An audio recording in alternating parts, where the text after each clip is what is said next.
Good evening students. Start करेंगे हम आज का टॉपिक, और आज का टॉपिक हमारा chapter 6 molecular basis of inheritance से है। उसी से रिलेटेड जो न्यूमेरिकल्स हैं उनके बारे में मैं डिस्कस करने जा रही हूँ।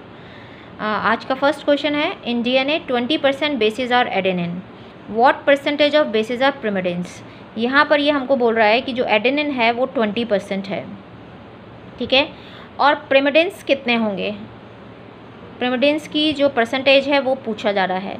तो आपको पता है चिरगाव्स रूल से कि जितना एडेनिन होता है उतना ही थाइमिन होता है। तो एडेनिन अगर 20% है तो इसका मतलब है कि थाइमिन भी 20% होगा, और एडेनिन और थाइमिन को अगर हम जोड़ लेते हैं तो कितना हो गया टोटल हमारा 40% हो गया।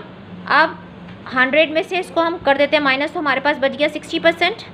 तो इसका मतलब है कि साइटोसिन 30% और गुआनिन भी 30%, ठीक है। तो साइटोसिन 30% है और गुआनिन भी 30% है। अब वो पूछ रहा है कि प्रिमिडिन कितना होगा। तो आपको पता है कि प्रिमिडिन कौन कौन से होते हैं, ए और जी। ए जी होता है हमारा प्योरिन, और सी और टी ये होते हैं हमारे प्रिमिडिन्स, ठीक है। तो हम जोड़ लेते हैं सी और टी को। तो सी कितने परसेंट है, 30%। तो सी और टी कितना है, 20%। तो कितना आ गया टोटल, 50%। तो छोटा सा न्यूमेरिकल है, थोड़ा सा ध्यान देना और आपका ये आंसर बिल्कुल सही निकलेगा कि क्या पूछा जा रहा है। तो इसका ये ऑप्शन करेक्ट हो गया, 50%, ठीक है। बस पहले निकाल लो कि एडेनिन इतना है तो थाइमिन इतना होगा। टोटल हो गया 40%, 100 में से माइनस किया 60% बच गया। तो साइटोसिन 30, गुआनिन 30 हो गया। और प्रिमिडिन पूछ रहा है तो आपको पता है कि प्रिमिडिन क्या होते हैं, सी और टी, यानी साइटोसिन एंड थाइमिन। तो साइटोसिन हमें पता है 30% है और थाइमिन हमें पता है 20% है, दोनों को ऐड कर दीजिए 50% आ गया, ठीक है।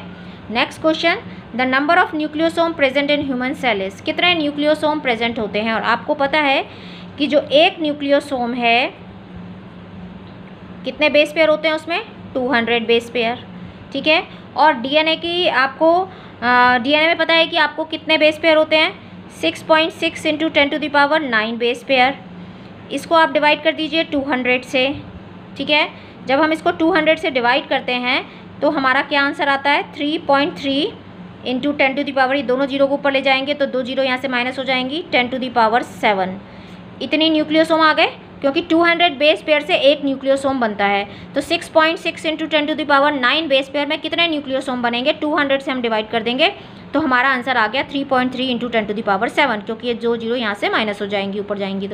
तो देख लेते हैं हमारा कहाँ दिया है, 3.3 × 10⁻7 पहला ही दिया हुआ है। तो कितना इजी है, देखिए आप इजीली इसको निकाल लेंगे ऐसे। नेक्स्ट क्वेश्चन, ये भी बहुत इजी है। नेक्स्ट क्वेश्चन की तरफ बढ़ते हैं आगे।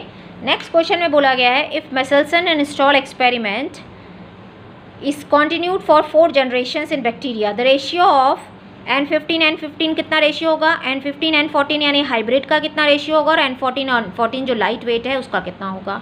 तो अब आपको अगर याद है एक्सपेरिमेंट, तो N15 तो पहले था, सबसे पहले इकोलाई को दिया गया था। उसके बाद N15 नहीं था, हमेशा क्या दिया गया, N14 दिया गया। तो जब फर्स्ट जनरेशन आया, क्योंकि N15 पहले दे के ग्रो कराया था, उसके बाद उसमें N14 अमोनियम क्लोराइड ही दिया गया था।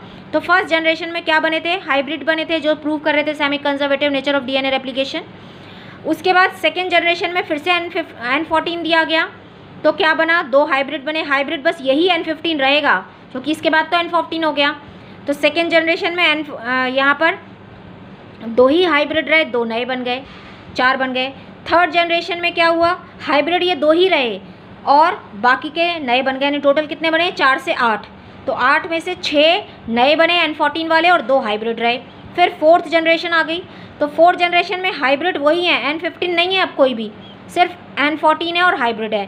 तो N14 वाले कितने बन गए, एक, ये ऑरेंज वाले N14 है, तो 1 2 3 4 5 6 7 8 9 10 11 12 13 14, तो 14 बन गए N14 वाले और हाइब्रिड बन गए 2। और N15 वाले कितने हैं, 0। N15 वाले कितने हैं, N15 वाले 0 हैं। और N14 वाले कितने हैं, 2 हैं। और N14 वाले कितने हैं, N14 अभी हमने काउंट किया है, 14 है, ठीक है। N15 0 हैं, कोई भी नहीं है, क्योंकि सबको उसके बाद N14 अमोनियम क्लोराइड ही दिया गया। तो हाइब्रिड कितने हैं, 2 हैं। लास्ट जनरेशन में भी 2 हैं, स्टार्टिंग में हाइब्रिड बने थे 2, उसके बाद वो 2 ही चले आ रहे हैं।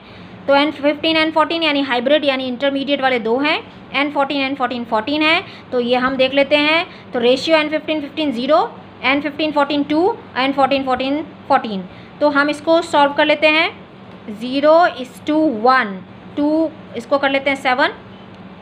तो 0:1:7। अगर आपको 0:2:14 दिया हो तो आप उसको टिक कर लीजिए, 0:1:7 दिया है तो आप उसको टिक कर लीजिए। यहाँ पर 0:1:7 है तो इसको आप सॉल्व करके 0:1:7 कर सकते हैं। जबकि कितने हैं, N15 14 वाले 2 और N14 14 वाले 7।